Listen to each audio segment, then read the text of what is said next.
E aí, pessoas, bom dia, boa tarde, boa noite, tudo tranquilo? Tudo em paz? Tudo bacaninha? Tudo legal?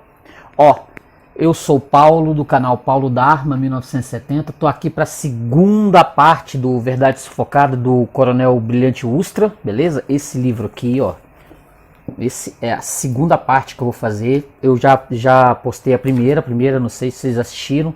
Tá muito legal, assistam, beleza? Ó, antes de qualquer coisa, curta o vídeo, se inscreve no canal, tranquilo? Se inscreve no canal, comenta, curte o vídeo, se inscreve no canal e comenta. Hoje falando mais uma vez desse livro aqui que o pessoal considera polêmico, eu li todo, não percebi isso. Sério, não entendi o porquê desse ar de polêmica num livro escrito por militar, entendeu?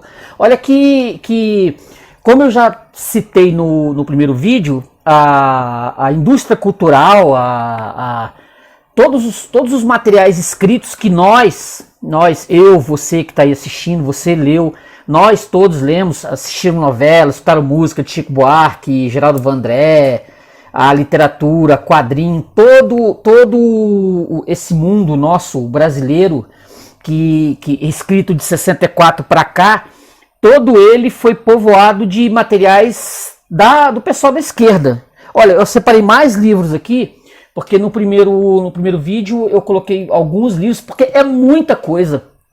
Eu faria um vídeo só com livros escritos por esse pessoal, que escreveram lá entre 1980 com a distensão, com a anistia aos presos políticos, de 79 até hoje, a quantidade de material. Se você for numa livraria ou numa biblioteca, o que eu andei pesquisando de material que tem de todos os gostos, mas como eu digo, né, assim, que eu tenha visto de direita, né, material para contar a versão dos militares, só o Verdade Sufocada. Então eu não consigo entender qual é essa porquê da polêmica. Não pode. Ele coloca no livro aqui todos a versão dele, obviamente, mas a versão dele com fatos. O uso de jornais, o uso dos próprios sites, por exemplo, mostrando fotografias de época, tudo. Entendeu? Então não entendo essa. Eu li, eu até cheguei a comentar com algumas pessoas. Eu, antes de ler o livro, até eu me ressentia da leitura, porque, caramba, parecia que eu ia ler o Mein Kampf do Hitler. Assim, era essa impressão que me passava antes da leitura do livro. E quando eu fui comentar com algumas pessoas que eu ia fazer um vídeo sobre o livro, os olhos dessas pessoas cresceram. Caramba, você tem coragem?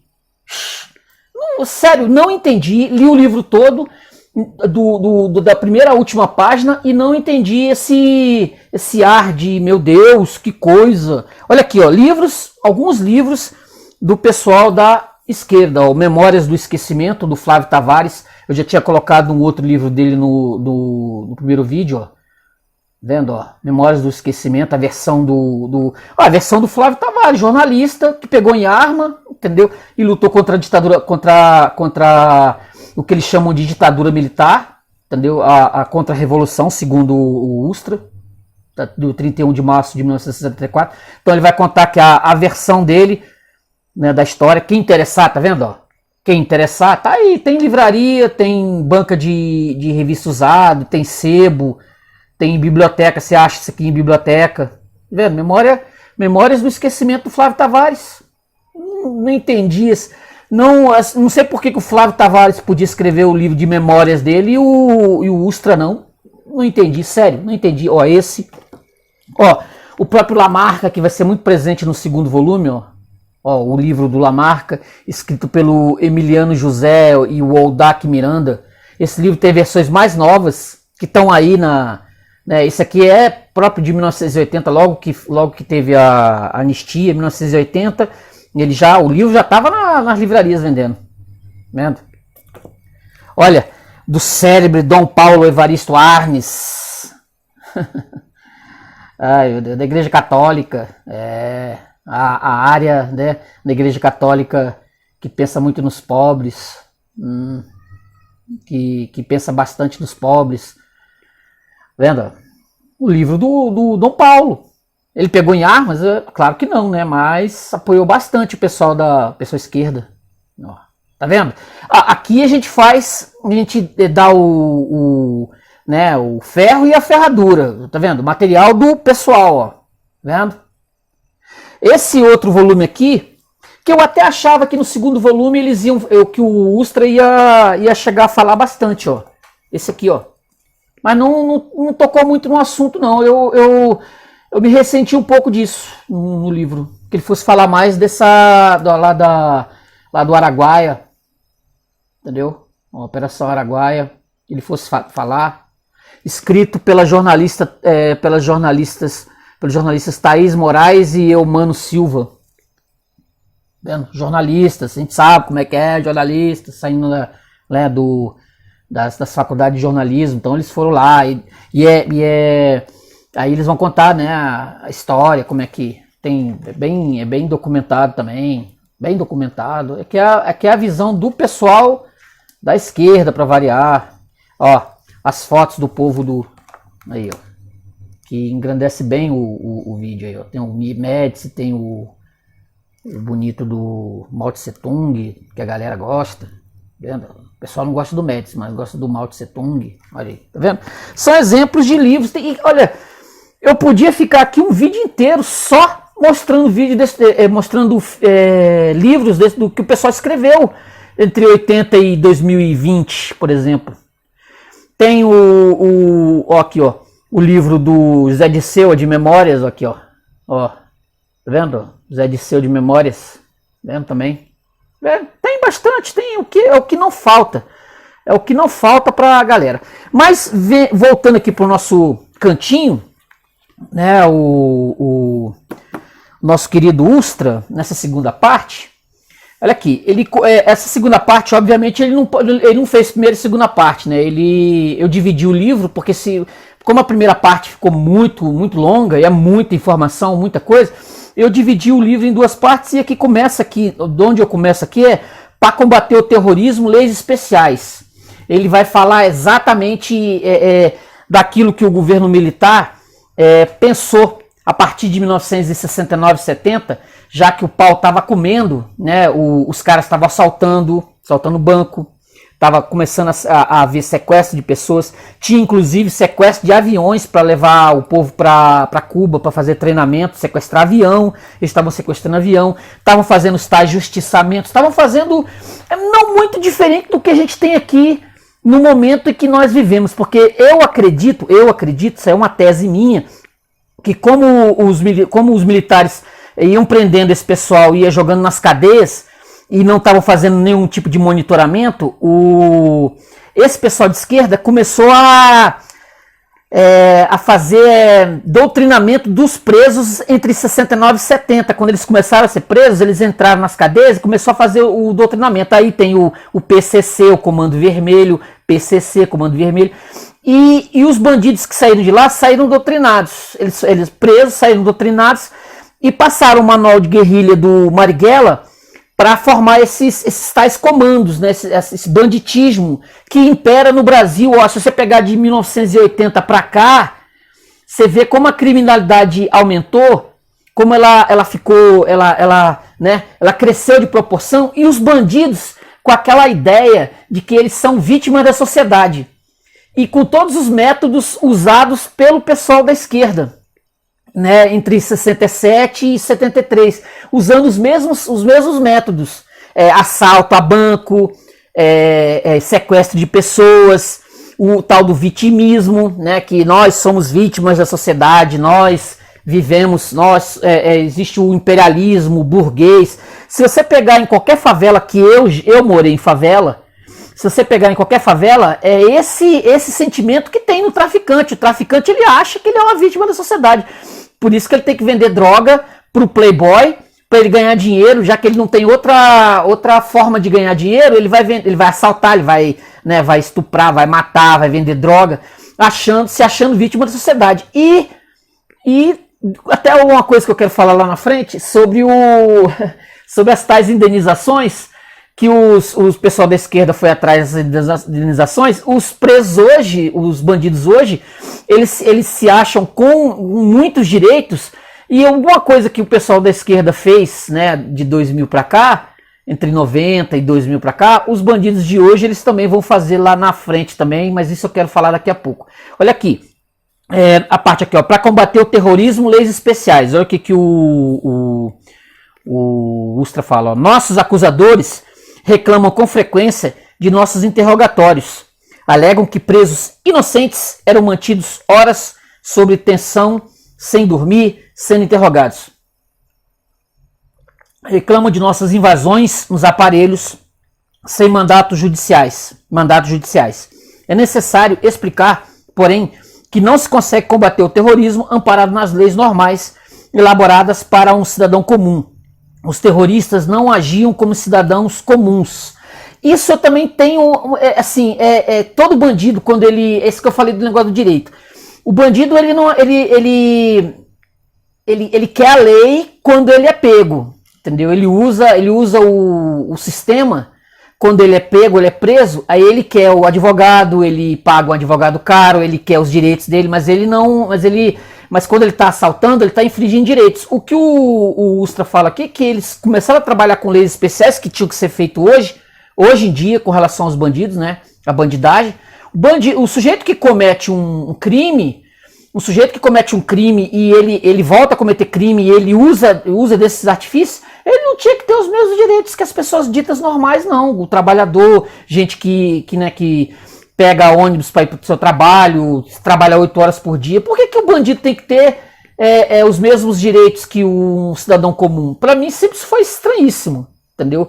Nós erramos, nós cometemos erros, mas ao ponto de fazer o que esse pessoal faz, quando você tira a vida de uma outra pessoa, você, a não ser que seja em legítima defesa, você não tem que ter os mesmos direitos que as pessoas comuns. Eu sempre achei esquisito. E o Ustra vai falar exatamente isso, que eles tiveram que suspender todas as leis de direitos desse pessoal, suspender habeas corpus. O AI-5 de 13 de dezembro de 68 ajudou bastante nisso, né? Para eles poderem trabalhar as margens, para não poder esses criminosos, esses terroristas, começarem não, porque nós temos direitos, eu sou trabalhador. Não, eles não eram trabalhadores, eles estavam lutando contra o próprio Estado. E aqui ele vai continuar. Ó. As medidas de exceção, como o AI-5, a suspensão do habeas corpus, a incomunicabilidade por 30 dias, a Lei de Segurança Nacional e outras tão criticadas, foram necessárias para desmantelar as organizações terroristas. O terrorismo só pode ser combatido eficientemente com leis especiais, exatamente como no passado fizeram os brasileiros. Vendo? O terrorista é um combatente que optou por um tipo de guerra, a guerra revolucionária. Dentro desse contexto, milita no âmbito de uma organização clandestina, é preparado ideologicamente, recebe recursos materiais de uma potência estrangeira, é aperfeiçoado em cursos nesses países interessados em apoiar essa guerra, recebe nomes falsos e codinomes, vive na clandestinidade, possui mecanismos de segurança eficientes, em que a compartimentação os isola da maioria dos seus companheiros, vive infiltrado no seio da população, não usa uniforme, ataca sempre de surpresa, sequestra, mata, assalta e rouba em nome do seu ideal revolucionário. Vive em aparelhos, combate no seio da sociedade que pretende destruir. Vive a soldo de uma organização para a qual dedica todos os seus dias. Eu não consigo ver muita diferença entre isso aqui, que está aqui, e esse pessoal que está aí na escuridão, né? Assaltando, roubando, matando, por aí vai, né? Olha lá. Por agir em nome de uma ideologia, quer ter o direito de emboscar, de assaltar, de roubar, de sequestrar e de se assassinar.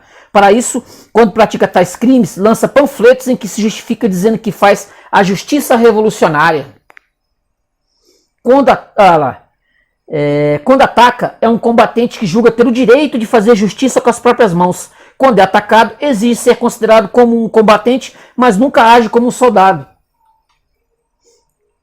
Quando o governo percebe que, mesmo empenhando a polícia e utilizando os métodos tradicionais de combate aos marginais, a guerrilha continua crescendo a ponto de abalar as instituições democráticas, resolve empregar as Forças Armadas. quando se chega a esse ponto, ou elas acabam com a guerrilha, ou então o Estado é derrotado. Tá vendo? É o mesmo. Por exemplo, se você pegar lá nos morros no Rio de Janeiro, o Estado meio que não chega lá.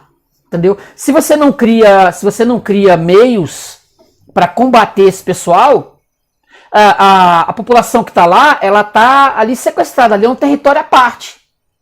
E parece que o Estado, justamente por medo desse pessoal, medo ai meu Deus do céu, da esquerda, aí o Estado meio que as tentativas de lutar contra esse pessoal foram meio que debeladas por conta das críticas do povo da esquerda. Olha lá. Nesse último caso, o país é obrigado a conviver com a guerrilha, que ocupando áreas do território nacional estabelecerá um governo paralelo, como é o caso da Colômbia, que ele cita aqui a Colômbia. E ele não fala aqui, obviamente, porque ele não quer fazer essa comparação com o que acontece, por exemplo, no Rio de Janeiro, que o pessoal ali vive à parte, né? Vive à margem. Olha lá. Quando as Forças Armadas com determinação enfrentam a guerrilha, o terrorismo exige ser tratado de acordo com as leis que amparam o cidadão comum. Intitula-se Presos Políticos denunciam arbitrariedades e exige tratamento segundo a Convenção de Genebra. Eles fazem muito isso. Assim, eu tenho a impressão de que se as coisas continuarem do jeito que estão aí, daqui a 30 anos os presos, o pessoal que hoje em dia é filmado, assaltando e sendo preso pela polícia, eles vão exigir um monte de direitos, reparação, os bandidos recebendo. Foi o que aconteceu aqui. Os bandidos acabaram recebendo reparação no futuro. Muitos deles. Olha lá, de acordo com a Convenção de Genebra, para países em guerra declarada, os combatentes capturados serão considerados prisioneiros de guerra quando integrarem as forças armadas desses países. Os terroristas que atuavam no Brasil não poderiam ser considerados prisioneiros de guerra. Qual o país que adota a Convenção de Genebra para os prisioneiros acusados de terrorismo? Então, estão, portanto, errados aqueles que nos acusam de ter esquecido as lições recebidas na Academia Militar quando nos ensinaram a respeitar as normas da Convenção de Genebra. Guerra é guerra, terrorismo é terrorismo. Em nenhum lugar do mundo o terrorismo se combate com flores. As flores no chão, a certeza na frente, a história na mão. Nos quartéis nos ensinam uma antiga lição, que morrer pela pátria é viver sem razão. Já ouviu essa música? Aqui, ó. Após o período de incomunicabilidade, que de acordo com a periculosidade do preso, durava de poucas horas até o máximo de 30 dias, ele tinha um excelente tratamento, muitas vezes melhor que o dispensado aos prisioneiros de guerra. Nunca estiveram confinados em campos de concentração, como preconiza a Convenção de Genebra. Comiam a mesma comida que nós. Recebiam a visita de seus familiares não só todas as semanas, mas também nas datas especiais, como a de seus aniversários. Ceavam na noite de Natal na companhia da família, cumpriam pena em presídios especiais que eles chamavam de aparelhão, separados dos delinquentes comuns, onde continuavam, infelizmente, a ser doutrinados pelos companheiros. Muitos afirmam que existiram excessos no tratamento dos terroristas presos, mas se existiram, foram poucos. Não foi a regra constante. Durante os anos de chumbo, ao depor na justiça, os subversivos e terroristas usavam o argumento da tortura para justificar as confissões existentes nos processos e a delação de companheiros feitas quando interrogados pelos órgãos de segurança. Com isso, além de escapar da condenação ou de uma pena mais severa, também se livravam de uma pena pior, o julgamento dos tribunais revolucionários. Poucos foram os que, em juízo, confirmaram suas ações. Muito bom. Muito bom. Muito bom. Aqui, aí ele continua, né? Quando é fácil criticar. Quando as ondas vermelhas nascidas em Cuba sobre a influência da Organização Latino-Americana de Solidariedade, OLAS, que eu citei no primeiro livro, arrebentaram sobre a América do Sul, espalharam no continente a subversão e o terrorismo. As entidades clandestinas criadas sob sua orientação, depois de derrotadas, deixaram um expressivo saldo de vítimas fatais. Aproximadamente 500 no Brasil, 1.000 no Uruguai, 4.000 no Chile, 30.000 na Argentina, 30.000 no Peru e 45.000 na Colômbia. Aí ele vai falar aqui que nesse último país o conflito ideológico e a luta armada persiste até os dias de hoje. Parece que lá deu uma parada, né? Quando ele escreveu o livro aqui e publicou por volta de 2000 e pouco, já tinha parado. Eu não sei, eu particularmente não sei como anda na Colômbia. Tava até o caso lá na Colômbia dos dos caras se formando partido político. Se intere aí, você que é interessado no assunto, se intere aí, porque eu não sei como é que ficou lá não. Seriam os terroristas brasileiros menos inteligentes, menos preparados, menos violentos, menos capazes, menos corajosos, menos organizados que os terroristas uruguaios, chilenos, argentinos, peruanos e colombianos? Evidentemente que não. O sucesso do combate ao terrorismo no Brasil deveu-se à pronta resposta do Estado, adotando medidas e ações compatíveis com o crescimento da violência e da subversão. O governo apoiou decisivamente os órgãos de segurança e definiu uma estrutura de segurança interna. O trabalho desses órgãos foi feito com eficiência, inteligência, determinação, coragem e abnegação. Isso é notório e tem de ser reconhecido. A maneira como combatemos as organizações clandestinas, evitando milhares de mortes e reduzindo o número de famílias enlutadas, foi a mais acertada. No Brasil, durante os governos militares, vivia-se com segurança, havia ordem, desenvolvimento, plano de emprego, e o povo ordeiro, que não incentivava nem apoiava a luta armada, jamais foi incomodado pelos órgãos de segurança. Somente os militares, os militantes terroristas e seus apoios foram reprimidos pelo regime. Eu vivi não vou dizer uma parte da minha vida, mas dos 0 aos 15 anos no regime militar. Entendeu? Do 0 aos 15. Quando em 85 acabou o regime militar, eu tinha 15 anos de idade. Não me lembro de ter sofrido rigorosamente nada nesse período. E os 6 anos de chumbo, principalmente 70, eu nasci em 70, então 71, 72, 73, 74, meu pai, minha mãe, eu não conheço nenhum parente que tenha sofrido rigorosamente nada. Nada. Zero. Não conheço nenhum parente, não tenho nenhum parente, primo, tio, nada que tenha sofrido, nem nada, zero. E já tinha seus 20 e tantos anos, na época do regime militar, 73, 74, 75. Ninguém enveredou por lutar contra o Estado, nada. As pessoas estavam vivendo suas vidas, entendeu? E eu peguei justamente 79 e 80, né, a distensão, tudo, acompanhei tudo, li bastante coisa na época, sendo doutrinado, obviamente, né, 85, 86, acompanhei muito pelos jornais. Então, aí ele vai citar aqui, o filósofo Olavo de Carvalho comenta o período da luta armada em seu artigo A Nova Ordem Nacional, publicado em O Globo em 25 de agosto de 2001, abre aspas. Nunca na história do mundo uma revolução comunista foi abortada com tão escasso derramamento de sangue como aconteceu no Brasil em 64. Mesmo o regime autoritário que se seguiu, ao defrontar-se com a resistência armada dos derrotados, conseguiu desarticulá-la com o mínimo de violência. 300 mortos à esquerda, 200 à direita. Eis um placar que não permite, em sã consciência, fazer de um lado um monstro de crueldade, do outro uma vítima inerme e angelical, principalmente quando se sabe que a guerrilha não foi um último recurso encontrado por opositores desesperados após o esgotamento das alternativas legais, mas a retomada de uma agressão que, subsidiada e orientada desde Cuba, já havia começado em 61 em pleno regime democrático. Muito menos é razoável admitir a hipótese mongoloide ou mentira pérfida de que guerrilheiros armados treinados e financiados pelo governo genocida de Fidel Castro, fossem democratas sinceros em luta contra a tirania, em vez daquilo que de fato eram, agentes revolucionários a serviço da mais sangrenta ditadura do continente, que só se opunham a um autoritarismo de direita em nome de um totalitarismo de esquerda. Fecha aspas, palavras do Olavo de Carvalho. Aí o Ustra prossegue aqui, né? Alguns criticam os métodos usados para pacificar o país. Alegam que o Estado respondeu com violência excessiva à ação dos terroristas. Afirmam que a vitória poderia ser alcançada usando outra forma de combate. Até já se declarou que, abre aspas, a ação militar naquele período não foi institucional. Alguns militares participaram, não as Forças Armadas, foi uma ação paralela. Não é verdade, diz o Ustra. Nós fomos designados oficialmente para um órgão oficial, criado por uma diretriz presidencial, e estávamos sobre as ordens do general comandante da área, o qual prestava contas de suas ações ao ministro do Exército. Dizer que as Forças Armadas não participaram da luta armada e que foi uma ação paralela de alguns militares é, no mínimo, um desrespeito ao comandante militar da área, ao qual estávamos subordinados, ao ministro do Exército e até ao presidente da República, que havia assinado a diretriz que criara os DOI. Alguns nos acusam de desrespeitar as normas da Convenção de Genebra.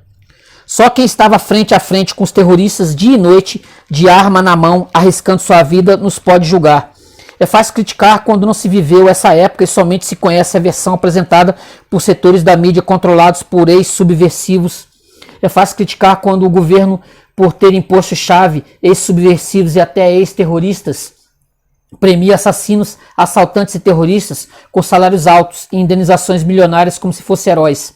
É fácil criticar quando, mesmo vivendo na época da luta armada, só se tomou conhecimento da situação em gabinetes atapetados e refrigerados, sem ouvir um tiro e jamais ter visto um terrorista nem mesmo preso. É fácil criticar quando não se tinha sob sua responsabilidade a vida de subordinados e não se ouvia o sibilar dos tiros em seus ouvidos.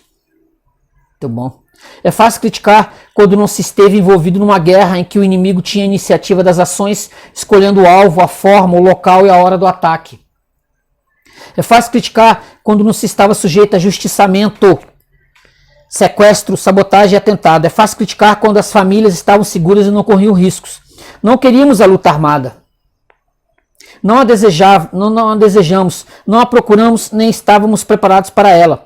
Lamentamos a morte de jovens que foram iludidos, fanatizados e usados por experientes militantes comunistas.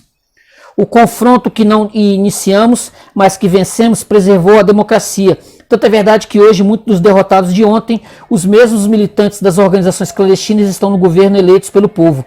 Uma guerra hoje censurada e reescrita por alguns derrotados e revanchistas permitiu aos governos contra-revolucionários alavancar o desenvolvimento, tornar-se respeitado na comunidade internacional e conduzir o Brasil à condição de oitava economia do mundo.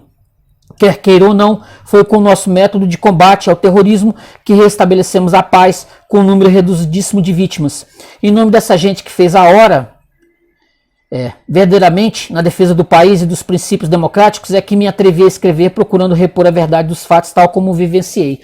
Uma coisa que eu gosto de pensar sempre é que, por exemplo, observando esse período, né, entre os anos 50 e os anos 60, essas guerrilhas, esses terroristas, essas guerrilhas de combate, entre as forças capitalistas e as comunistas, aconteceu em diversos países do mundo. Se você pegar, por exemplo, Vietnã, o país foi repartido ao meio nessa convulsão de ideologia, né, comunista financiado pela China, pela União Soviética. Cuba virou um estado totalitário.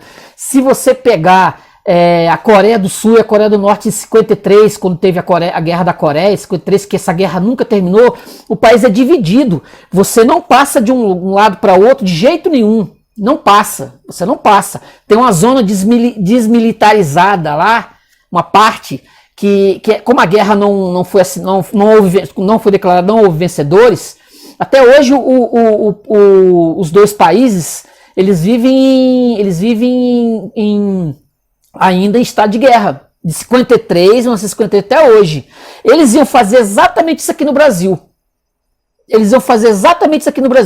Essa guerrilha, esses terroristas, a ideia, a proposta era fazer igual em muitos países do mundo, por conta da doutrinação dos jovens, eles iam lutar contra o Estado com o apoio da União Soviética e de Cuba. Eles iam dividir o Brasil no meio e o Brasil ia ser cortado. As famílias iam ficar no lado comunista e o outro lado de capitalista, entendeu? Aconteceu isso na Alemanha Ocidental, entendeu? Depois do fim da guerra, a Alemanha foi dividida em duas, com o Muro de Berlim em 61. Em 61 o país foi dividido e o muro só caiu em 89 com o fim da União Soviética e da Guerra Fria. Que aí acabou. Aí o país foi unificado. Mesmo assim, muita gente que estava no lado oriental, no lado comunista, sofreu pra caramba para se adaptar à Alemanha Ocidental. Imagina na Coreia do Norte, se um dia o país for unificado, aquele pessoal que está lá, parado no tempo e no espaço, vivendo, né, naquele universo ali, há mais de 50 anos, 60 anos. Imagina esse pessoal quando o país for unificado um dia, quando a Coreia do Norte né, o país foi unificado, um país só, se isso vier a acontecer um dia, nunca se sabe, né? Em 1980, ninguém imaginava que a União Soviética fosse acabar 9 anos depois, a gente nunca sabe.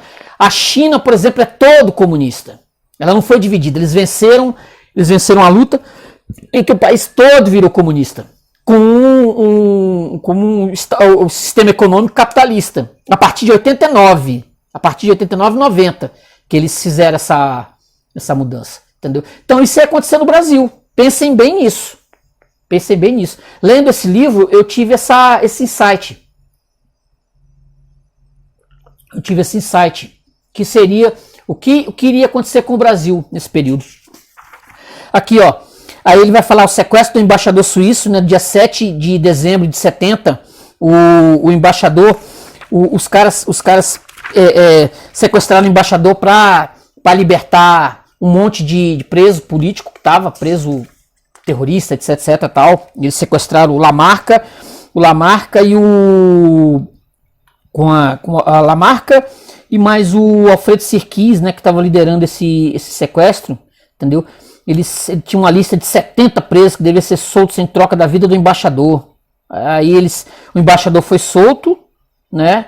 70 presos foram liberados, o embaixador Bucher, né, foi solto, e aí os 70 militantes foram libertados. Olha que a famosa fotinha. E entre esses soltos estava o famoso, não tanto, né, Antônio Expedito Carvalho Pereira, o homem que morreu 3 vezes, que tem um livro que até postei no primeiro vídeo, um livro bem interessante de como esse homem foi um dos articuladores que pegou a grana do cofre do Ademar, que foi liderado lá pela Dilma Rousseff. A Wanda foi liberada, ela foi organizadora, e esse Antônio Expedito fugiu do Brasil quando teve isso aqui. Ele foi solto do Brasil, ele foi solto, não fugiu, ele foi solto, foi para o exterior, e lá com esse dinheiro ele ajudou o Carlos do Chacal a fazer o terrorismo internacional nos anos 70 e entregou armas para os terroristas brasileiros. Está no livro lá. Ó, Antônio Expedito Carvalho Pereira, tá aqui o nominho dele aqui, ó. Foi um dos primeiros aqui da lista, ó. Antônio Expedito Carvalho. Entendeu? Tá aqui, bem interessante, muito interessante. Aí o Tribunal Revolucionário condenou mais um, né? O Henning Albert Boylessen, entendeu? Os caras achavam que ele era um colaborador, ele era um cara que fundou junto com o governo de São Paulo a Operação Bandeirante, na OBAN. Aí os caras acharam o seguinte: temos que matar esse colaborador. E esse Boylessen, ele deu azar de ir lá trocar uma ideia com o Ustra lá no DOI-CODE. Aí os caras viram, que estavam lá dentro da prisão, viram e passaram o recado para os outros. Aí eles eles falaram: vamos matar esse sujeito, entendeu? Vamos matar esse sujeito. E depois os caras que mataram receberam indenização. Os caras que assassinaram esse Boylessen, esse comerciante, entendeu? Aí ele vai falar aqui, né? Eu já filmei Boylessen, não frequentava o DOI, esteve lá uma única vez para me cumprimentar. Nos 3 anos e 4 meses que comandei o DOI, jamais ouvi falar dessa pianola. Ele vai contar aqui a lorota deles aqui. Aí vai falar da morte do Joaquim Alencar Seixas, justiçamento, entendeu? Vai falar da morte desse sujeito. Como eles vão contar como ele foi, a esquerda vai contar como esse sujeito foi torturado, e o Ustra vai dizer que não, que isso é mentira. Aí tem, ó, a foto aqui do Henning, aqui, ó, que o pessoal fez justiçamento, a foto. Aí vai contar aqui como, né, os rompimentos, né, quando a ALN abandonou o companheiro ferido, eles né, eles deixavam o companheiro ferido para lá, e o Ustra vai cuidar desse sujeito no DOI. Ele vai dizer que cuidou do cara, e depois o cara escreveu uma carta agradecendo esse sujeito que foi cuidado pelo Ustra no DOI-CODE, que ele depois escreveu uma carta que o Ustra publica aqui. Ela é bem grande, não dá para ler toda. Ele, 9 de janeiro de 72, Monir Tarran Sabe. Ele vai contar como ele vai agradecer, entendeu? Vai falar a Ação Libertadora Nacional, a ALN, que foi a organização responsável pelo assassinato do Henning Albert Boylessen. Vai falar como as principais ações da ALN, ó, autores identificados em confissão própria, enquetes e livros, assalto a carro, a banco, a diverso, atentado à bomba, assassinato, justiçamento, vai dar toda a lista do que esse pessoal fez. Aqui vai dar tudo aqui, gente. Todas páginas e páginas e páginas, ó, todas as ações. Ó, Clemente, o sublime alimento do ódio, o tal de Clemente, Carlos de Eugênio Sarmento Coelho da Paz, o Clemente, codinome nada adequado para um assassino, confesso, palavras do Ustra, de mais de uma dezena de brasileiros, foi anistiado e indenizado, apesar de nunca ter sido preso. Clemente foi um dos muitos que escaparam da repressão. Quando o tempo ficou quente para o lado dele, lá pelos idos de 73, se mandou, o que aconteceu com muita gente, inicialmente para Cuba, depois para a Europa, deixando seus comandados aos cuidados da própria sorte. Aí vai aqui, para conhecer melhor esse herói que frequentemente dá entrevista e faz palestras em universidades, esse jovem que não era da paz e muito menos era clemente com seus adversários ou com seus companheiros, é necessário transcrever, aí ele vai transcrever aqui, né, alguns livros aqui, ó, Viagem à Luta Armada, a todos os companheiros da Ação Libertadora Nacional, ALN, que com sacrifício de suas próprias vidas escreveram algumas das mais belas páginas da nossa história. O próprio Clemente faz questão até hoje de se vangloriar de ter sido comandante de um dos mais ativos grupos de combate, referindo-se a uma fuga. É sempre assim depois que acaba. Alegria desconfortável, cansaço, lassidão, vontade de gritar, bronca, medo, ódio, e estou pronto para recomeçar. Que alimento sublime é o ódio. Pena tantas contradições. Palavras do tal do Clemente. Caramba, hein? Aqui, descreve também como se sentia antes de uma ação onde poderia haver mortos e feridos. Abre aspas. É uma frieza que impulsiona com rapidez, precisão e crueldade para o esmagamento do inimigo e a fuga da morte. Um frio animal. Sou um frio animal quando sinto o cheiro de pólvora e descarrego a adrenalina. Ó. No prefácio, omitindo a principal motivação, a implantação de uma ditadura marxista-leninista, Franklin Martins, ministro das Comunicações do Lula, ex-membro do Movimento Revolucionário 8 de Outubro, MR8, faz um pequeno resumo da vida de Clemente, que desde os 17 anos já se incorporara à luta armada em uma das mais violentas organizações existentes, a ALN, tendo como mentor Carlos Marighella, que pretendia derrubar a ditadura militar através da guerra de guerrilhas. Aí ele vai falar aqui, né, as palavras do confirmação de... Porque era essa a ideia desse pessoal. A ideia desse povo era justamente implantar o regime socialista. Eles não tinham nenhuma outra... O que aconteceu em outros países ia acontecer aqui também. Isso não tem que ficar nenhuma dúvida. Nenhuma dúvida. Era essa a ideia. Só que esse pessoal perdeu e depois eles tiveram como reescrever a história e dizer que eles eram coitados. Eles eram vítimas. Eles foram vítimas do pessoal lá do governo militar de 64. É isso que foi feito. Como eles não ganharam a batalha, eles perderam a batalha, mas eles ganharam a luta da palavra. Entendeu? Tanto que, como eu sempre digo, o único livro que conta exatamente sobre isso é esse A Verdade Sufocada. Que os militares ficaram, ó, calados. Entendeu? Calados. E aí tem páginas e mais páginas aqui. Aí ele vai falar do ano de 68, vai falar do ano de 69, vai dar a lista, né? Vai dar a lista de tudo que os caras fizeram entre 69 e 70. Olha só. Aí vai falar mais uma vez do Tribunal Revolucionário, mais mortes, justiçamento de Geraldo Ferreira Damasceno, queima de arquivo, justiçamento de Ari Rocha Miranda, justiçamento de Márcio Toledo Leite. Ixi, é muitas e muitas páginas. São páginas e páginas que ele dá. Justiçamento de Salatiel Teixeira Rolim. Ó, nas matas do Araguaia. Aqui, ó. Nas matas do Araguaia, justiçamento. Ele vai contar como esse pessoal ele eliminou pessoas que eram os mateiros, né? Que eram os mateiros lá em 73, entendeu? Vai contar. Caramba, tem muita informação. Deixa eu ver aqui, eu quero pegar aqui uma parte aqui, que é aqui, caramba. Assim, são nomes e mais nomes. A forma como esse pessoal... Aqui, vai ter aqui. Aí vai dar o 68, 70... Márcio Toledo Leite... justamente Carlos Alberto Cardoso... Ixi, ó, Tribunal Revolucionário nas Matas do Araguaia. Com o pretexto de não dispor de uma estrutura administrativa que lhes permitisse isolar desertores, elementos não colaboradores ou militantes eventualmente caídos, prisioneiros ou feridos às forças guerrilheiras do Araguaia, Fogueira constituiu os tribunais revolucionários para julgar e justiçar indesejáveis.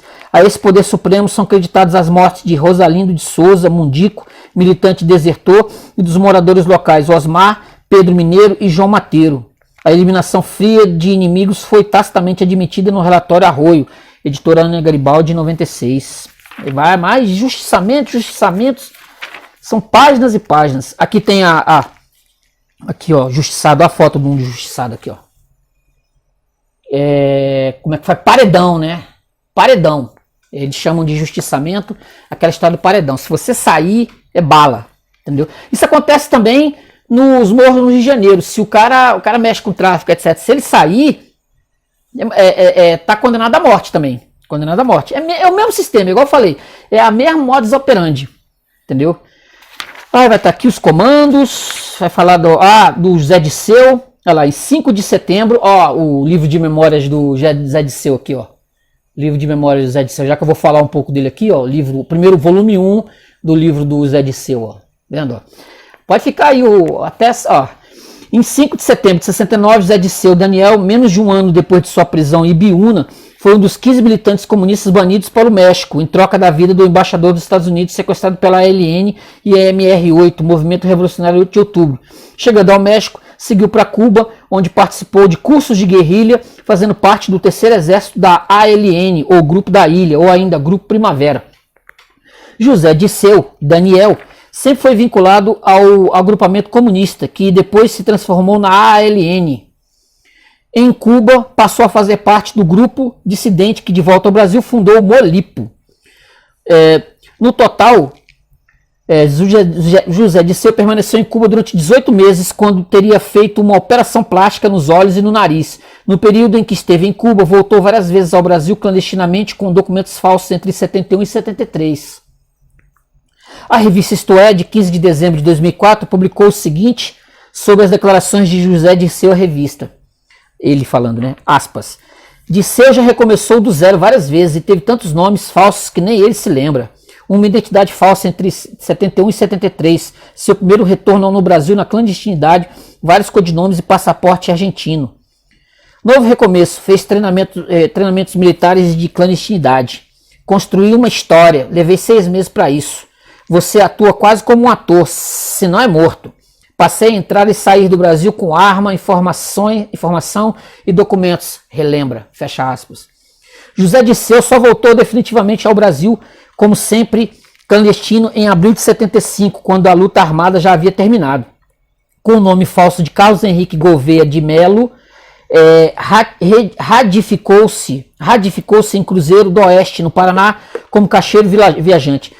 Essa região foi selecionada pela inteligência cubana para fazer parte do currículo dos cursos de guerrilha ministrados aos brasileiros, seja para atender aos interesses de José Disseu, seja para a localização estratégica da área, seja pela facilidade de acesso omísio, dispersão, fuga e acesso a outras áreas, seja pela possível existência, né, na época, de uma estrutura de apoio que recebesse e desse segurança a José Disseu, seja ainda pela conjugação desses e de outros fatores a serem considerados.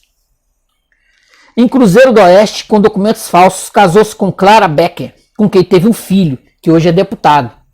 Que hoje é deputado esse filho. Também é deputado esquerdista. Somente depois da anistia em 79, sua mulher tomou conhecimento de sua verdadeira identidade.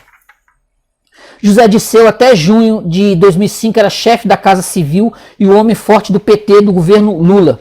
Com o escândalo nos Correios e as denúncias do Mensalão, propinas que seriam usadas para compra de apoio ao governo, pediu demissão do cargo e voltou à Câmara, onde, como peça-chave do esquema, segundo o deputado Roberto Jefferson do PTB, foi inquirido na CPI instalada para apuração de possíveis irregularidades. Em 30 de novembro de 2005, por 293 a 192, teve seu mandato cassado pelo plenário da Câmara e perdeu seus direitos políticos por 8 anos. Na realidade, ele terá de esperar 10 anos para poder concorrer democraticamente a algum cargo eletivo. Segundo aqui, né? Receio que ele não tenha paciência, principalmente bom senso, e tente, apoiado por seus antigos camaradas de armas, inspirado em seu ídolo e amigo ditador Fidel Castro, chegar novamente ao poder através de uma luta armada. Não sei. O que me preocupa suas declarações transcritas no artigo do historiador Carlos Azambuja.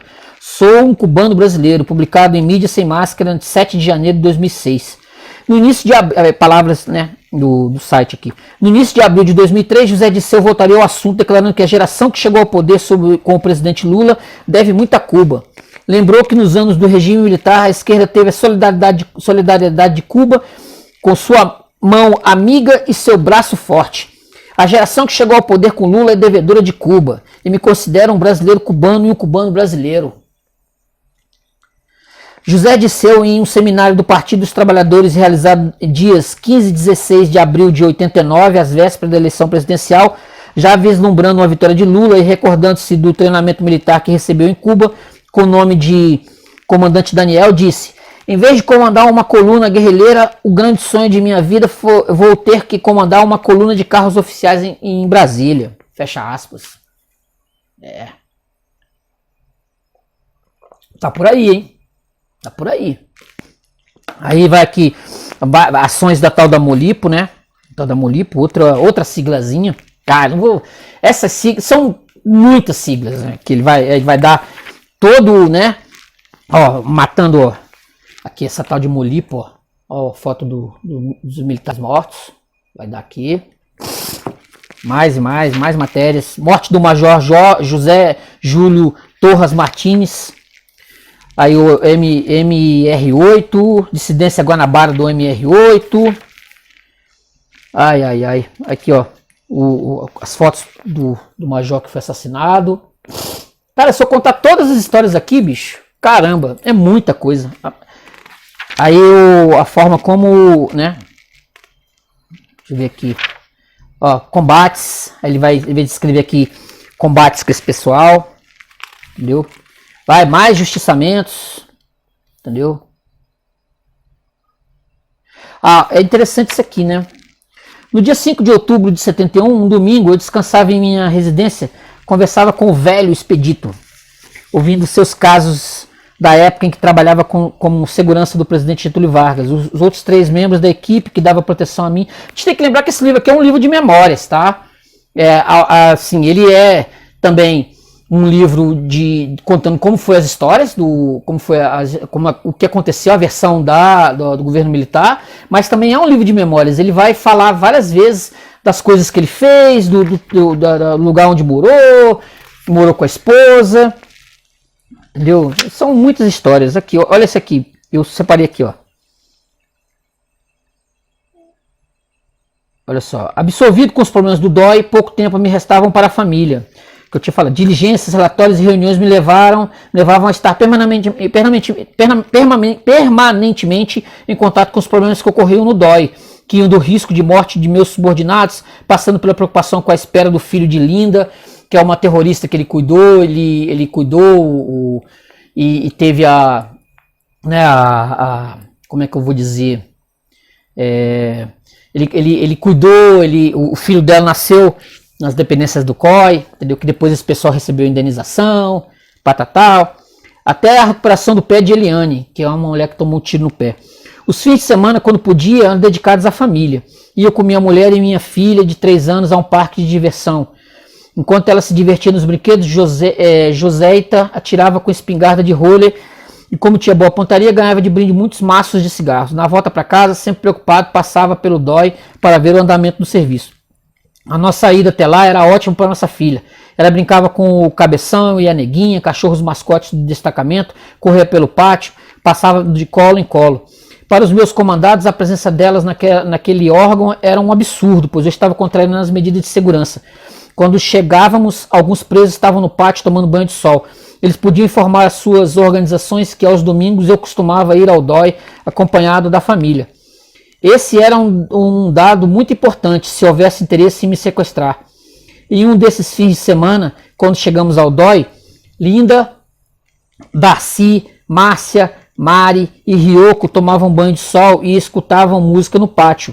Eliane fazia seus exercícios diários amparada por um integrante do destacamento. Eu havia recebido os resultados dos exames de Linda e comentara com minha mulher que uma das presas estava grávida.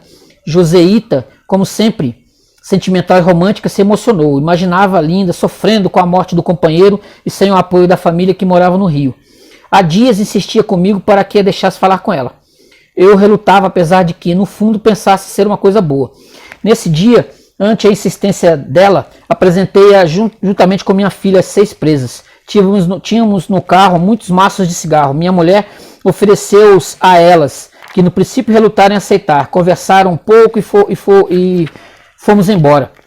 Em outro dia, em outro fim de semana, a cena se repetiria. Assim, aos poucos, foi se iniciando um relacionamento, no princípio frio e depois muito cordial. Nas conversas não tratavam de política ou de ideologia, apenas havia um sentimento de apoio, como se fossem vizinhas separadas por um muro que não as impedia de dialogar. A presença de minha mulher e de minha filha se tornou uma rotina para aquelas presas, não só aos domingos. Contavam com elas e no horário do banho de sol passeavam juntas pelo pátio. Essas moças não somente aceitavam, como reclamavam a presença delas. Começaram as aulas de tricô para fazer o enxoval do filho de Linda e as aulas de crochê, em que eram feitas blusas para uso das moças. Enquanto isso, minha mulher trabalhava com elas, ensinando-lhes também tapeçaria. As outras, que não gostavam de trabalho manuais, brincavam com minha filha. Ela era o ponto alto, gordinha, bonitinha, correndo pelo pátio, preenchendo as horas solitárias daquelas jovens. Aos poucos, confiança adquirida de ambos os lados, respeitadas as medidas de segurança, começaram as confidências.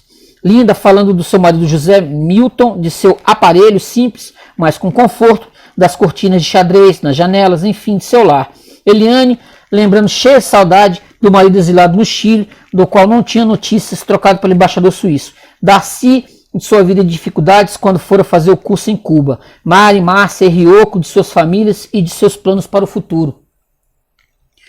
A respeito da narração acima, Ivan Seixas, filho de Joaquim Alencar, que eu falei, Seixas, um dos assassinos de Boylesen, entre outros absurdos, em entrevista O Nacional, em 1º de abril de 87, declarou que eu usava os serviços de minha mulher para cuidar das feridas e ajudar as presas torturadas a se recuperarem mais rapidamente. Segundo ele, minha mulher, além da fisioterapia, extraía informações que os interrogadores não haviam conseguido. Afirmações típicas de uma mente deformada pela ideologia, pela causa tudo, até absurdos e verossímeis desse gênero. Nossa empregada preparava aos domingos alguma coisa gostosa, uma torta, um bolo e às vezes salgadinhos. Assim o tempo ia passando e a barriga da Linda crescendo. Todas já tinham sido interrogadas, já haviam passado pelo DOPS. Era chegada a hora de mandá-las para o presídio Tiradentes, onde aguardariam um julgamento, rotina normal para todos os presos. Linda, no entanto, pediu que eu a mantivesse no DOI, pois tinha certeza de que ali continuaria a ser bem tratada a fazer o seu pré-natal. Sabia que no DOI teria toda a assistência até o momento do nascimento do filho. Aqui. Com autorização de meus superiores, ela poderia permanecer até o nascimento da criança. As outras iriam para o presídio. Entretanto, Eliane, Darcy, Mari, Márcia e Rioco pediram para continuar fazendo companhia a Linda. Levando em conta mais o coração do que a razão, contrariando alguns dos meus subordinados, levei novamente a situação à consideração de meus chefes imediatos. Com a permissão deles, aquelas 6 presas permaneceram nas dependências do DOI até o nascimento da criança, quando então foram transferidas para o presídio. Aí ele fala aqui, né? Se o ambiente do DOI fosse, como dizem alguns em livros e em entrevistas, onde os gritos atormentavam os presos, onde cadáveres eram vistos pelo pátio, por que essas presas preferiram permanecer no DOI até o nascimento da criança? O relacionamento delas com o pessoal do DOI era cada vez melhor. Comemorávamos seus aniversários e elas participavam de nossas comemorações. Muitas vezes almoçavam juntos conosco no refeitório. Linda, além do que recebia dos seus familiares, preparava junto com as outras o enxoval, e nós, os integrantes do DOI, fizemos uma lista e compramos um presente para a criança. Finalmente chegaram o dia. Linda teve no Hospital das Clínicas o seu filho. Era um menino moreno e forte. Mandamos flores, fomos visitá-la e partilhamos de sua felicidade. Nós, os assassinos, os estupradores de mulheres, nós que obrigávamos as presas a atos libidinosos, que arrancávamos as unhas dos presos, que torturávamos os pais na frente de criancinhas, que provocamos abortos em mulheres, nós, os monstros, havíamos durante 8 meses compartilhado da espera do filho de Linda, dando-lhes toda a assistência pré-natal, Nós tínhamos infringido normas de segurança e rotinas de destacamento para manter juntas aquelas 6 jovens que o destino colocara em nossas mãos e que preferiam ficar no DOI até o nascimento da criança. Isso Linda omitiu quando foi entrevistada por Luiz McLaughlin Carvalho para o seu livro Mulheres que Foram à Luta Armada, além de declarar na mesma entrevista, abre aspas, ele se sentiu orgulhoso, achava que tinha cuidado de mim, referindo-se a mim. Será que no íntimo ela não reconheceu quanto fizemos por ela? 8 dias depois do nascimento do filho de Linda, todas elas foram apresentadas ao presídio Tiradentes no dia 5 de setembro de 72 com o seguinte ofício. Aí vai contar aqui, né? Patati patatá, o menino, ofício do exército, Parará, Ryoko, né? Vendo? Aí ele vai falar mais sobre isso aqui. Vai falar como depois de receber indenização e tal. Tem várias passagens aqui. A rajada mortal, morte do cabo Silas Bispo Fish. Caramba. Aí vai dar o nome aqui, ó. O cabo que foi assassinado, ó. Vendo? Esse cabo, a história é muito louca. Esse cabo ele estava em frente de uma, dentro de um carro, em frente de um aparelho esperando o pessoal chegar, né? Os terroristas chegarem. Aí ele estava lá, entendeu? Estava lá dentro do carro. Aí ele viu um casal chegando. E esse casal, a mulher aparentemente estava grávida. A mulher estava grávida. E aí, ele, putz, quando ele viu aquilo, ele saiu do carro, ele abandonou o carro e correu para casa para falar para a mulher, não, para o casal, não, foge daí, que aqui é perigoso. Aí a mulher estava com a barriga falsa, ela puxou uma metranca e metralhou o sujeito, o cabo PM. E metralhou assim, sem dó nem piedade. Entendeu? Aí ele vai contar isso aqui. Caramba, gente. Ele vai contar esse caso aqui. Cabo PM Silas Bispo Fish. Aqui, ó. Tá aqui, ó. Não interessa o cadáver, mas o impacto. David A. Kutenberg, 5 de fevereiro de 72. Em 72, para comemorar os 150 anos da independência do... Esse caso é terrível. Em 72, para comemorar os 150 anos da independência do Brasil, vários eventos foram programados. Um desses era a visita de uma força-tarefa da Marinha Inglesa, composta por 5 navios que chegou ao porto do Rio de Janeiro em 5 de fevereiro. Estavam previstas várias solenidades, entre elas a colocação de uma coroa de flores junto à estátua do Marquês de Tamandaré em Botafogo. O equipamento dos navios seria apresentado a convidados especiais. Os navios seriam abertos à visitação pública. Ansiosos para conhecer o Rio de Janeiro, os marinheiros no mesmo dia saíram para aproveitar a noite carioca. Não imaginávamos que no país terroristas estavam agindo, como sempre, traiçoeiramente. Após o serviço no navio HMS Triumph, um jovem marinheiro de 19 anos, David Kutenberg, e seu colega Paul Stoud tomaram um táxi e partiram para o que imaginaram ser uma noite de muito samba e alegria. 9 terroristas, no entanto, estavam em 2 carros à espreita, prontos para novo justiçamento. O Tribunal Revolucionário escolheu a vítima aleatoriamente. Não interessava a identidade do morto, apenas o impacto na opinião pública, além do destaque no exterior que seria dado às organizações terroristas. No táxi conduzido por Antônio Melo, os 2 jovens seguiam ansiando por divertimento. Logo em seguida, na esquina da Avenida Rio Branco, em frente ao Hotel São Francisco, viram um carro emparelhar com o táxi.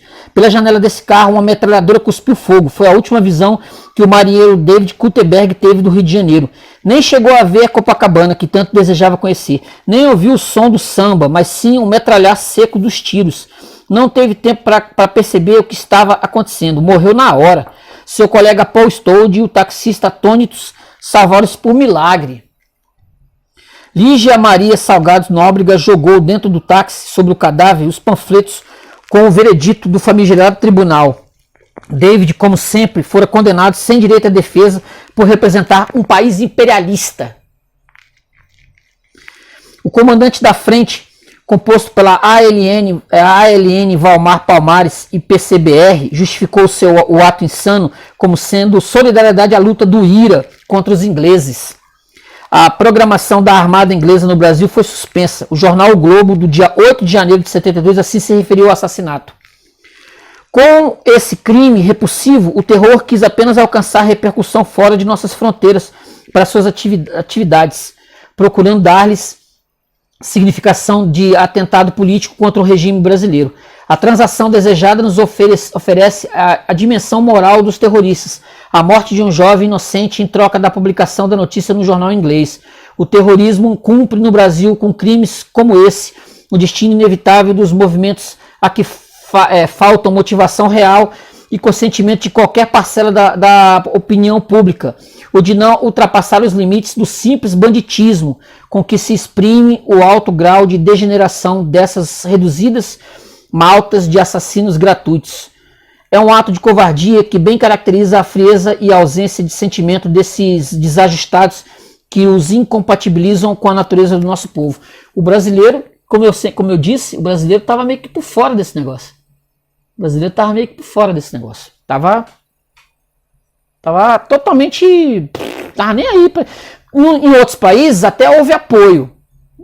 Em outros países até houve apoio da população nessa luta e tal. Dependendo da tirania que estava lá na época, né? Fulgêncio Batista em Cuba e outros, por exemplo, nessas lutas. Mas no Brasil, não. Tanto que eu falei no outro vídeo que o Médici, por exemplo, nesse período era altamente popular. Como é que pode, né? Por isso que muitas vezes não rolou. Ele vai narrando aqui, ó. Justiçamento do Manuel Henrique Oliveira, em 73. Isso aqui eu acho que foi eu acho que isso aqui foi na Guerrilha do Araguaia. Entendeu? Na página 442. Esse aqui foi na Guerrilha do Araguaia. Entendeu? Também vai contando. Aqui, ó. Olha aqui, mais fotos, ó. Mais fotos. Aí ele vai falar da vida dele, como a vida dele estava tensa na época. Entendeu? Mais assassinatos, muitos assassinatos. Você vai contar de um amigo que ele tinha, o Dr. Otávio Gonçalves Moreira Júnior, que foi assassinado assim. O sujeito não se recusava, ele se recusava a usar arma, ele lutava karatê, uns negócios aí e tal. Aí ele resolveu andar, ele andava pela praia sem arma, etc. E os caras viram, opa, esse aí que nós vamos pegar. E mataram esse aqui, ó. Olha aqui, ó. Mataram, nesse caso. Cheio desses relatos aqui, ó como é que ficou. Olha, eles meteram bala. Meteram bala no sujeito. Tá vendo? Aqui é o enterro do Otávio. Aí tem o caso da Beth Mendes, né? A Var Palmares e os jovens. A Beth Mendes. Aí ele vai contar como ele conheceu a Beth Mendes, que ele voltou a reencontrar em 85. Vai contar aqui. Olha lá. A seguir, fui a um local onde estavam as 5 moças, um quarto no 2º andar do nosso prédio. Conversei amigavelmente com elas, perguntei seus nomes, onde residiam, colégios onde estudavam, profissão de seus pais e o motivo da prisão. Ele reconheceu a Beth Mendes porque ela tinha participado na novela Beto Rockefeller em 68, que é uma novela muito popular na época. Ele reconheceu a garota na época. Tive a sensação de conhecê-la de algum lugar e lembrei-me que era da novela Beto Rockefeller. Era Elizabeth Mendes de Oliveira, conhecida no meio artístico como Beth Mendes e na Var Palmares como Rosa. Fora presa no aparelho por integrar o setor de inteligência da organização. Aí ele vai contar aqui, ó. Para eles e para o Brasil seria melhor a recuperação de que a condenação na justiça. Elas resolveram não permanecer. É que o outro caso, permanecer porque eles estavam sendo bem tratados, aquela coisa toda, não estavam sendo torturados. Ele vai contar toda essa história da Beth Mendes, entendeu? Depoimento da Beth Mendes na justiça, a carta de um pai, entendeu? Vai falar. É mesmo minha filha que procura a carta do pai, né? Mas ela teve sempre tanto senso de responsabilidade e acreditou sempre que só o trabalho e o esforço. A carta de um pai elogiando o DOI, o serviço que eles fizeram de recuperação porque a ideia do Ustra era recuperar esses jovens, entendeu? Não perder em definitivo para a luta armada. O que aconteceu com muitos. Aí ele vai transcrever uma carta, que é uma carta bem grande, de um pai, falando das coisas boas do governo militar de 70, de 71, e ele mostra essa carta, ele diz que tinha a carta original, entendeu, que o pai escreveu, e que essa menina foi trabalhar depois no projeto Rondon, entendeu, ela largou a luta armada, graças a Deus não foi justiçada, e ela largou a luta armada, entendeu. Nosso depoimento na justiça em favor dos jovens, aí ele vai falar de como os jovens, né, os jovens foram bem tratados. Ele achava que é o seguinte, que esses jovens tinham que ter tinha um bom trabalho para limpar a mente deles, né, do governo, né? Aí ele vai falar, como no livro de memória, vai falar como ele foi morar em Brasília por um tempo. Ele já não estava trabalhando mais no DOI em 73, né, em novembro de 73.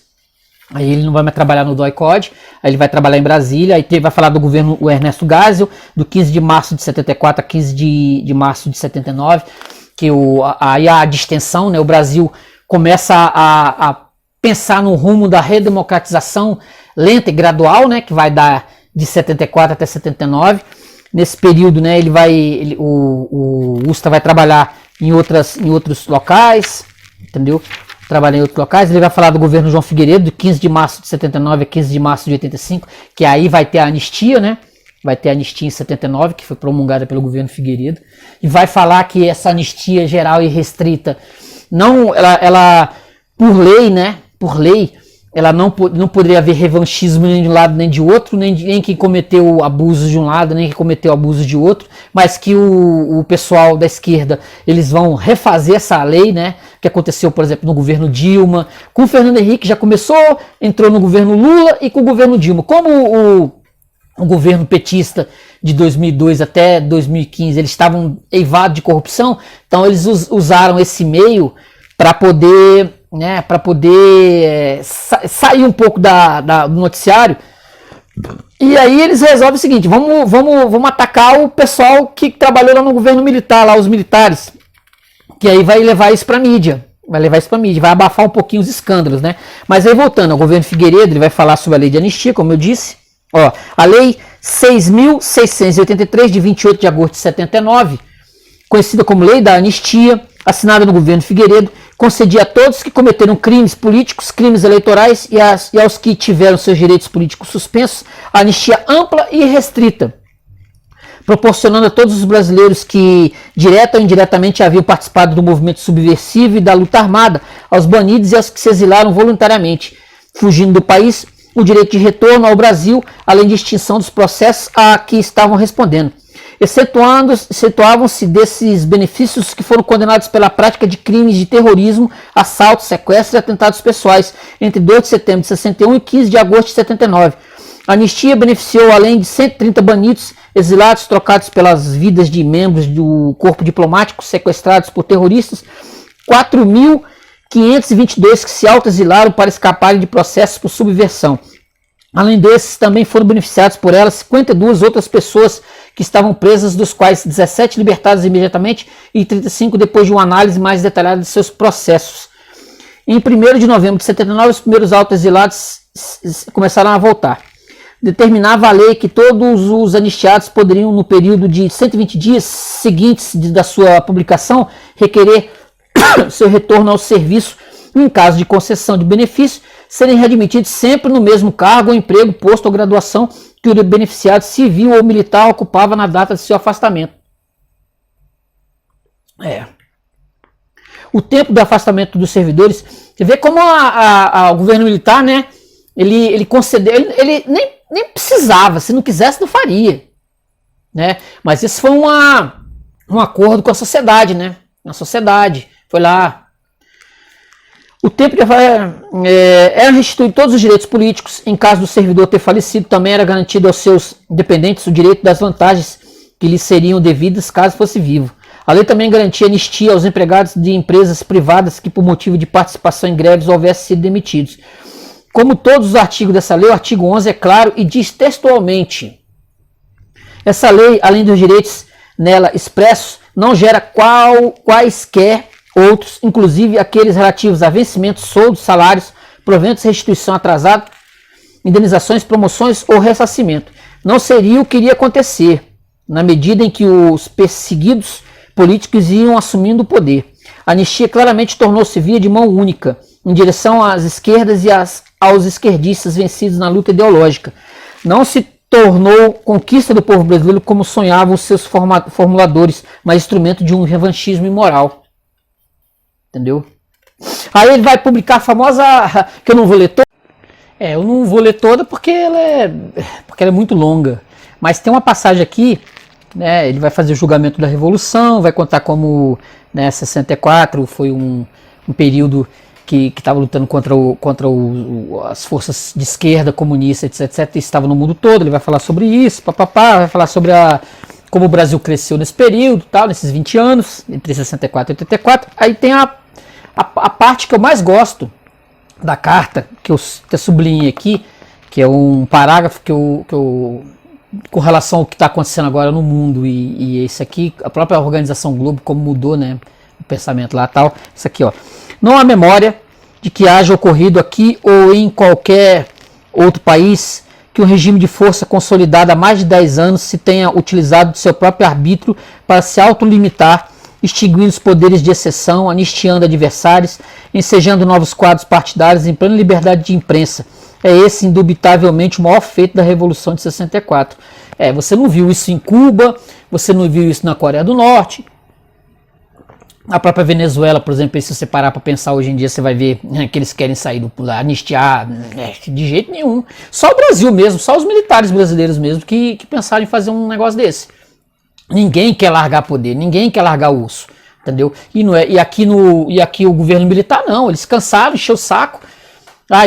Agora vamos entregar para os militares, vamos entregar para os civis, quer dizer, vamos lá, os civis que cuidem, entendeu? E a gente vai cuidar da nossa vida, entendeu? Desse jeito.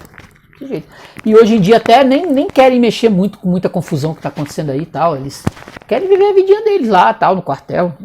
Mas os outros, de outros países não. O negócio ali, você vê, na Argentina foi pesado o negócio lá. Nem lei de anistia nem teve, entendeu? Pra você ter uma ideia, nem teve. Aí ele vai contando depois sobre a vida dele e tal. Aí vai ter um encontro com a Beth Mendes, a atriz, né? Que ele era adido cultural, estava sendo adido cultural no Uruguai em 85. Aí os caras armaram a Beth Mendes era atriz, mas no momento ela estava deputada federal. Aí ia haver uma reunião lá em 85 com o governo José Sarney. Aí eles se encontraram lá no Uruguai. Aí a Beth Mendes, como eu tinha falado antes, ela estava lá num dos DOI, no DOI-CODE do Ustra em 71, 72, não lembro agora. Eles se encontraram lá, ele disse que tratou bem ela, etc, etc. E quando eles se reencontram em 85, ela é deputada. Aí eles se encontram no Uruguai, há um verdadeiro escândalo. Ela diz que, aí ela manda uma carta, entendeu? Uma carta dizendo que tinha sido torturada, tal. Aí há um verdadeiro, nossa, uma bafafá danada em 85. Toda a imprensa, né? Ela pede a demissão do Ustra. Aí o Coronel Pires Ferreira diz que não vai demitir coisa nenhuma, militar, não sei o quê. Aí, na época até cheguei a ver ecos disso na imprensa. Houve verdadeiro bafafá. Toda a imprensa batendo, querendo que ele saísse, acabou não saindo. Aí ele diz aqui, né? Para se defender, a única forma que ele encontrou foi escrever o livro Rompendo o Silêncio, né, que foi publicado em 87.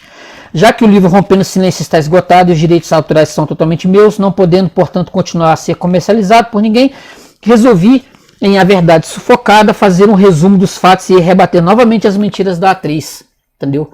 Aí ele escreveu em 85 Rompendo o Silêncio, porque ele não tinha outra forma de contar a versão dele, de falar a versão dele, se defender em tribunal como militar, não tinha como, entendeu? Aí ele resolveu escrever esse livro.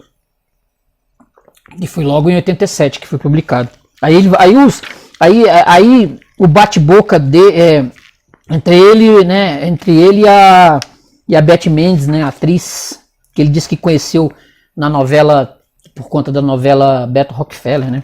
Aí ele vai falar aqui do Tancredo Itamar, vai falar das crises, da morte do Tancredo, vai fazer um resumo da história do Brasil, vai falar de todos os presidentes, né, do Collor, do FHC, vai falar da vala do cemitério de Perus, né, dos indigentes, que eram jogados os indigentes. Esse pessoal, como não tinha carteira de identidade, eles mudavam a carteira de identidade, mudavam o nome. No caso, até o Zé Dirceu mudou o nome entre 71 e 79. Se ele tivesse sido morrido por um acidente de carro em 77, por exemplo, ele teria ido com outro nome, entendeu? Eles usavam muito isso, o pessoal usava muito isso, identidade falsa, para entrar e sair do Brasil, e eles eram enterrados com esse nome. Aí essa vala do cemitério foi descoberta, tinha lá alguns presos, alguns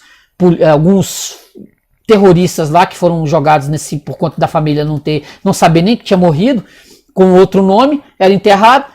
Aí descobriram lá uns 3 ou 4 no meio de um monte de gente e fez o outro bafafá, né? 85. Outro bafafá aqui, ó. Que foi, ó, nos anos 70, ó, o terrorista com outra identidade falsa, tá vendo? Foi publicado no jornal, tá vendo? Publicado no jornal, ó. Tá vendo? Não era nem esse nome do sujeito, o sujeito é enterrado, isso deu outro problema.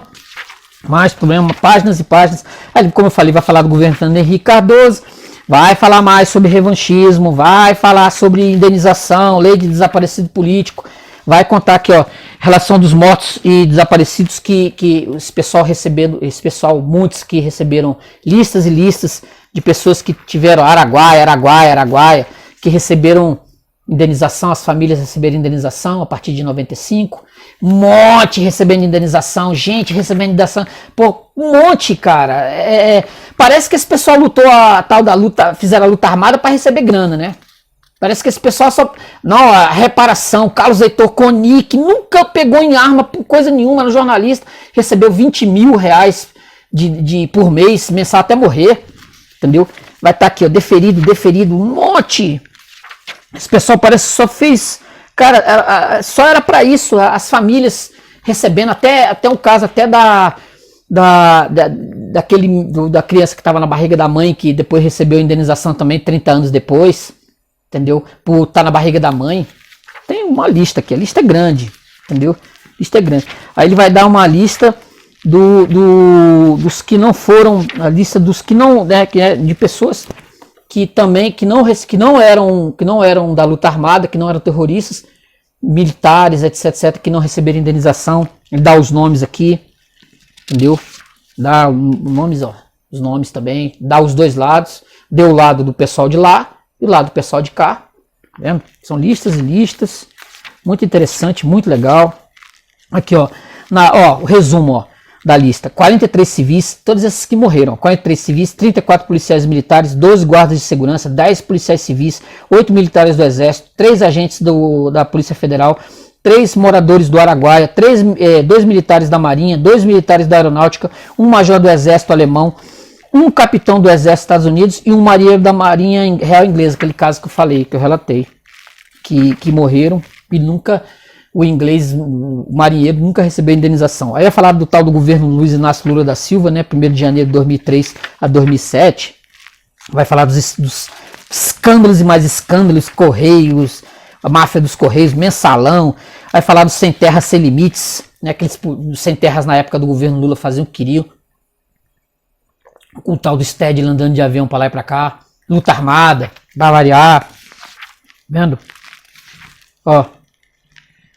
Vai falar de um maluco que resolveu invadir o Congresso, ó, do MST na época. Eu acompanhei isso também na época.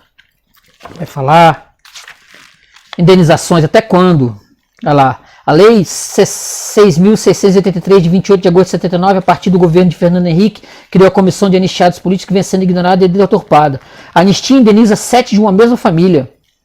A reportagem, vídeo do casal dando banho na filha provoca emoção, coisa que lá dos anos 70, esse pessoal recebeu depois indenização. Vingança dos derrotados, ele vai falar, vai contar. Ele teve que ir nessa, né?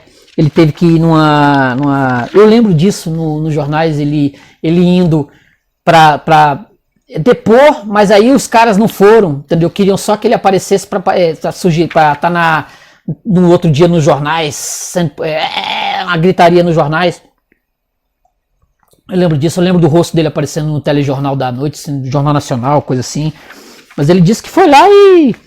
Aqui, ó, fotos das famílias sendo bem cuidadas, batizado das meninas dos anos 70, vendo? Vai contar. A criação do Foro de São Paulo, que muita gente não sabia que existia, que existiu a partir de 90, com a queda do Muro de Berlim, né, a Guerra Fria, aí tem o Foro de São Paulo. Rumo ao socialismo, o Partido dos Trabalhadores sempre teve como meta ocupar a presença da República, mas seu objetivo principal não é apenas assumir o governo, é conquistar o poder. Vendo? Ó, governo Lula, segundo mandato, a criação da Comissão da Verdade, governo Dilma Rousseff, de 2011 a 2015, o primeiro mandato. Vai falar, né, como é que era o governo Dilma junto com os militares, no primeiro momento. Guerrilha no Rio de Janeiro e São Paulo se espalha pelo Brasil. Faz muito tempo que o PT tenta conquistar pelo voto o governo estadual de São Paulo e Rio de Janeiro. Tararau. Sobre o governo Dilma Rousseff. Instalação da Comissão da Verdade, Nacional da Verdade. Ah, muito bom, cara. Ai, muito bom. Muito bom. Lei de anistia, ditadura democrática brasileira ao estilo bolivariano, só falando de um lado. Entendeu? Só falando do lado. A conclusão do livro. As palavras finais, que em 87 escreveu meu primeiro livro Rompendo o Silêncio, que pretendia ser apenas uma resposta à injúria, à calúnia, às mentiras e ao engodo de uma atriz. Jamais pretendia reacender uma luta que para mim fazia parte do passado. Não houve intenção de revanchismo, nem mesmo os nomes das pessoas citadas no livro, com exceção de que já tinham assumido seus atos e eu tornei públicos. Aí ele vai falar, vai contar sobre isso, vai fechar o livro. Tem uma parte aqui que ele fala lá dos movimentos de 2013, que eu até já fiz vídeo, né? Aquilo ali foi um engodo. Ele não percebe, por conta do já estava idoso, militar, ele não percebe que tudo é o Olavo mesmo coloca, né, a tal da revolução cultural. Como esse pessoal não ia mais eles iam tentar conquistar as mentes das pessoas, né? Era o ideário desse pessoal, que acabou muitas vezes conseguindo, né? Por conta das universidades, etc. Ele não percebe isso, ele não chega a perceber que 2013 que ele foi um engodo. Mas é mais um feito do pessoal da esquerda, né? Aquelas manifestações de 2013. Ele não percebe isso. Não chega a perceber isso. Aí o livro diz que o Coronel Carlos Alberto Ustra faleceu no dia 15 de outubro de 2015. Aí tem o livro fecha com muitas fotos dele. Muitas fotos do Ustra. Que isso fique bem claro, assim, esse vídeo, gente, os dois vídeos, que isso fique bem claro, é para justamente falar de um livro que é pouco falado. Essa era a ideia da leitura e da feitura do livro em si, que é um livro que é pouco falado, o livro é pouco lido, né? As pessoas podem ter ele em casa, pode estar lá na estante, mas ele não é muito lido. Por isso esse meu resumo, desde o da primeira parte e segunda parte do livro, para dar essa, entre aspas, colher de chá para as pessoas, já que as pessoas não leem, pelo menos que você saiba do que é o assunto do livro, né? Que essa foi meu intento, porque eu não sou muito fã de dar resumo de livro, tem muita gente que dá resumo de livro no YouTube, mas eu achei que esse livro aqui, como as pessoas, até eu mesmo, quando eu vi o livro, eu pensei, caramba, né? Eu tinha um certo temor de ler o livro. Eu achei por bem pegar e fazer um vídeo o mais completo que eu pudesse dele. Porque tem outros vídeos interessantes aí. Tem um vídeo interessante de um amigo na internet. Mas eu pensei num livro um vídeo mais completo possível sobre o livro. Mais abrangente possível sobre o livro. Se a pessoa tiver interesse, ela vai buscar, vai ler. Mas libertar a ideia de que o livro seja uma coisa... Não, eu vi um vídeo de um jornalista em 2018 dizendo que o livro de cabeceira do Bolsonaro era esse livro aqui, como se o livro fosse o Mein Kampf, cara. Não, é só uma visão de um livro de memórias, uma visão do período de 64 para 2015, por exemplo, na morte dele. É um livro de memórias do indivíduo, do militar. Entendeu? Então eu não entendo eu não entendi, agora, lendo, por isso que eu falo, leiam, que vocês vão ver o mundo de forma bem diferente. Porque, como a gente sabe, aqui é uma versão da história contada por ele, como tem a versão de todo lado, contada pelos caras, pô. Aí, ó. Contado pelos caras, foi o que eu ó, vendo? Ué, se o Flávio Tavares tem direito de escrever o livro de memórias dele, contando as coisas dele do jeito que ele achou que era, embora eu não concorde em nada do que está aqui, mas é um direito dele, cara. Direito dele. Aí eu não entendo a falta de querer, de repente, censurar o livro do indivíduo que quis contar a versão de história dele que estava dentro do processo. Dentro do processo. O Ustra fez isso. Concorde, não concorde, mas o importante é ler. Você tem o livro em casa? Você aí tem um livro em casa? Leia Verdade Sufocada, vale a pena. É uma versão, a versão dele, dos fatos. Eu não tenho como... Eu acredito na versão dele. Eu acredito muito na versão dele. Claro que tem muita coisa que ele, obviamente, deu uma passada de pano, porque a gente sabe como é que é tratar com um criminoso, tratar com um bandido, tratar com um terrorista. Não dá para ser, né, no bolo, né? E essa era a questão da época mesmo. Eu entendo isso. E sei também que o livro é um livro de memórias. E vale muito a pena ser lido. Beleza? Ó, hoje eu concluí a segunda parte do A Verdade Sufocada, a história que a esquerda não quer que o Brasil conheça, do Carlos Alberto Brilhante Ustra, tá? Se você gosta do livro, comenta. Se você não gosta, comenta. Curte o vídeo, se inscreve no canal, beleza? No canal Paulo Dharma.